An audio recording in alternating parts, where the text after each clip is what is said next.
Nah, tadi sudah disebutkan ada hewan yang memaintain saja tanpa memunculkan gejala. Tapi kan mestinya juga ada yang kalau terinfeksi bergejala ya dok ya, artinya muncul gejala, muncul gejala klinis ya. Silakan dokter. Baik, untuk beberapa hewan, seperti sapi, domba, ini dari yang sudah saya teliti, itu mereka positif, baik itu sampai saya temukan leptospira di dalam urin, tapi hewannya tidak sakit. Bahkan menurut literatur menimbulkan abortus, itu sampai melahirkan juga tidak abortus. Jadi cukup ini ya sebagai maintenance ya. Ya, itu tadi yang maintenance itu di ternak. Kemudian kalau di kucing itu juga tidak ada gejala. Tidak ada gejala. Ya, itu justru hewan-hewan yang tidak menimbulkan gejala itu yang justru nanti perlu kita waspadai. Kalau ada gejala kan jelas oh saya harus begini. Kalau tidak ada gejala. Kalau yang muncul gejala seperti apa aja? Kalau yang muncul gejala biasanya pada anjing. Oleh karena itu di anjing kan sudah ada vaksinnya. Vaksinnya. Di ternak sebetulnya sudah ada, tapi di Indonesia belum banyak lah. Kalau di anjing masyarakat Indonesia sudah melakukan vaksinasi. Gejalanya yang pertama demam. Nah, sayangnya anjing itu berapa suhunya dokter? Di atas sekitar 39,5 ke atas, gitu. Nah, di manusia saya lihat juga demam dan untuk leptospirosis ini gejalanya kurang spesifik. Mengapa kemudian di manusia sering menimbulkan kematian? Karena tidak spesifik. Jadi banyak penyakit lain yang memiliki gejala yang mirip. Jadi yang dominan demam, hanya betul. Kalau di anjing, mungkin juga hampir sama juga di human. Selain demam, itu juga bisa nanti uveitis, jadi mata kelihatan merah karena si lepto ini punya toksin yang merusak endotel. Merusak pembuluh darah ya. Pembuluh darah. Jadi mereka bisa terjadi perdarahan di dalamnya. Betul. Pembuluh darah yang kecil-kecil paling kelihatan di mata ya. Betul. Jadi kalau dia kadang-kadang di manusia bercak-bercak merah di tubuh. Kemudian gangguan di hati, kadang kuning. Di mata atau jadi di mirip-mirip ya manusia dan hampir sama. Kemudian gangguan di ginjal. Yang pernah saya dapatkan pada anjing itu semakin banyak serovar yang ada di situ, dia gejalanya makin terlihat. Ya, ada gangguan hatinya, jadi kita cek fungsi hatinya, fungsi ginjalnya. Itu gejalanya seperti itu dan hampir sama dengan manusia. Itu bisa dipantau juga dari gambaran darah ya dokter. Jadi gambaran darah nanti kimia darahnya. Kimia darahnya ya. Jadi fungsi hati, fungsi ginjal juga akan muncul dari gambaran di situ ya. Jadi kayak cek darah rutin ya. Namanya hematologi tes ya dok ya. Rutin aja bisa kelihatan ya dokter. Dari rutin ya memang gejalanya kelihatan ya, gangguan di situ nanti dihubungkan dengan penyebab. Oke, baik. Wow, iya, hewan yang menunjukkan gejala mirip dengan manusia. Betul, ya. Mirip. Oke. Terus kalau warna urinnya juga karakteristik nggak? Warna urin karena dia memiliki toksin yang menyebabkan hemolisis, bisa merah. Bisa merah. Jadi kencing darah ya. Kencing darah juga bisa mengarah ke sana ya. Toksinnya cukup banyak. Walaupun belum tentu ya dokter ya, ada banyak faktor. Walaupun kencing yang merah itu belum tentu juga.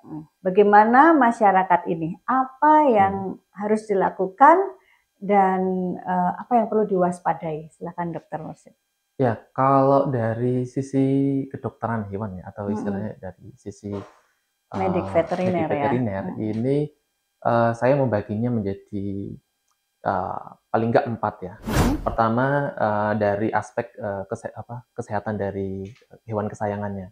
Dari hewan kesayangan ini memang pertama sisi kebersihan gitu ya, sisi kebersihan. Jadi hindari kontak fisik dengan urin, kemudian kalau misalnya di anabul itu sudah punya kotak untuk pasir gitu, urin, jadi kita harus aware, jadi jangan terlalu menggunakan sarung tangan atau istilahnya langsung mencuci. Itu kan sebenarnya bakteri dari leptospirosis itu kan sangat rentan terhadap deterjen gitu ya, baik deterjen apapun. Nah, itu kita bisa menggunakan preventif itu gitu ya. Oke. Ya. Jadi deterjen ya untuk preventifnya, ya, pembersihan tadi ya kotak makan, tangan kita sendiri gitu ya. Tangan juga kalau bisa jangan tangan telanjang doang ya Dok ya, tapi pakai glove ya, sarung tangan ya. Gitu ya. Kemudian kalau dari sisi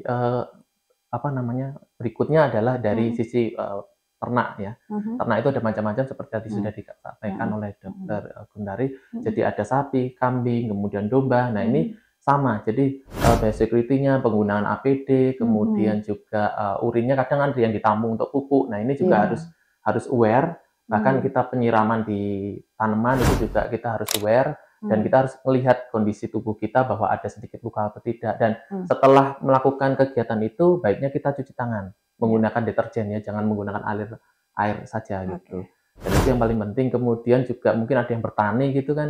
Nah, itu juga harus aware juga pada diri kita sendiri, apakah ada luka atau istilahnya setelah melakukan kegiatan itu kita juga harus membasuh gitu ya. Jadi bisa meminimalisir kondisi tersebut.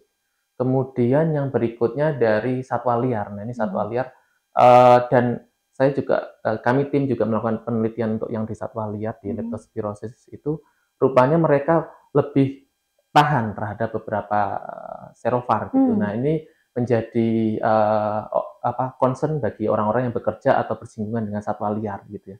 Jadi pendekatan-pendekatannya sama. Jadi aware terhadap kebersihan, kemudian penggunaan deterjen. Pokoknya setelah menggunakan atau beraktivitas dengan satwa liar ataupun kandang dan lain-lain itu pastikan untuk mencuci tangan karena ya dari struktur bakterinya sendiri sebenarnya cukup mudah untuk rusak. Kemudian yang terakhir yang sering terjadi kasus adalah orang-orang yang suka dengan alam, kemudian mereka renang dan lain-lain. Nah, itu yang sering terjadi atau di rawa-rawa. Rawa-rawa yang cukup tenang itu malah cocok sekali untuk leptospira gitu ya. Kalau deras itu biasanya terlalu deras itu leptospira nggak begitu suka. Nah, kalau di yang tenang, rawa-rawa, kemudian kita bisa berenang dengan mudah dan bening airnya itu cocok sekali untuk kemungkinan besar ya. Justru setelah itu saran kami sebenarnya yaitu tadi sama. Jadi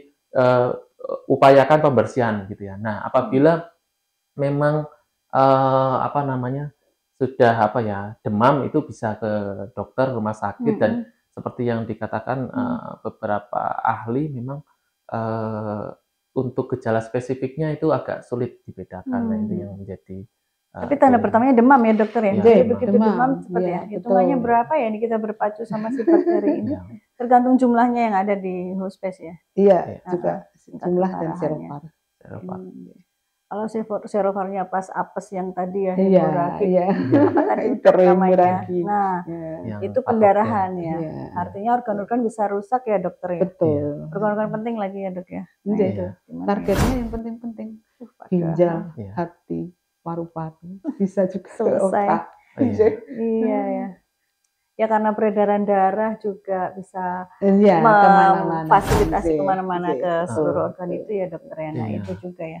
Mungkin juga ini dok, tikus ya, karena dari beberapa hewan itu memang tikus yang utama ya, tetap utama. Jadi mungkin untuk masyarakat dibiasakan rumah itu terbebas dari tikus. Nah ini berarti kontrol. Caranya adalah jangan ada makanan terbuka yang bisa dijangkau tikus.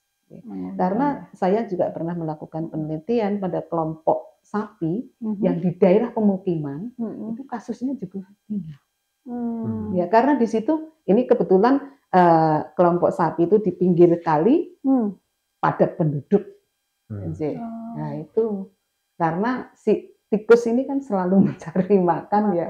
Jadi kalau di rumah pastikan bahwa pakan itu jangan sampai ada yang terbuka lah, yang bisa terjangkau. Mengundang tikusnya, lalu tikusnya urinasi ya atau pipis, kencing di lingkungan, dan seterusnya lah seperti tadi rutenya. Jadi tidak menggigit ya dokter ya? Bukan karena gigitan tikusnya ya, tapi tadi ya medianya bakteri ini yaitu urin dan basah-basahan dia air-air. Baik, oke. Dan yang menarik mungkin akan kita kupas tuntas lagi di episode berikutnya adalah bahwa Leptospira ini juga ternyata tidak lompat antar hewan atau spesies hewan saja, tetapi juga pada parasitnya hewan, dokter. Ini yang baru-baru ini ditemukan, bisa kita baca yang sudah dipublikasi di jurnal ilmiah internasional ya. Teman-teman kalau sudah mulai aware dengan ini bisa mengakses dan membaca di sana. Dari antara sekian informasi dari jurnal-jurnal ilmiah yang tersebut adalah ditulis oleh narasumber berdua ya. Jadi mengapa narasumber kita kali ini adalah Dr. Guntari dan Dr. Mursyid, karena beliau sebagai penulis utama dari temuan-temuan terkini dan perkembangan terkini dari Leptospira. Bahkan Dr. Guntari di tahun ini ya mendapatkan dana hibah dana penelitian penasaran dok, Leptospira ya dok. Kucing itu kan hubungannya dekat sekali dengan orang. Iya. Jadi saya penasaran sekali nanti terus di kucing ya dokter ya.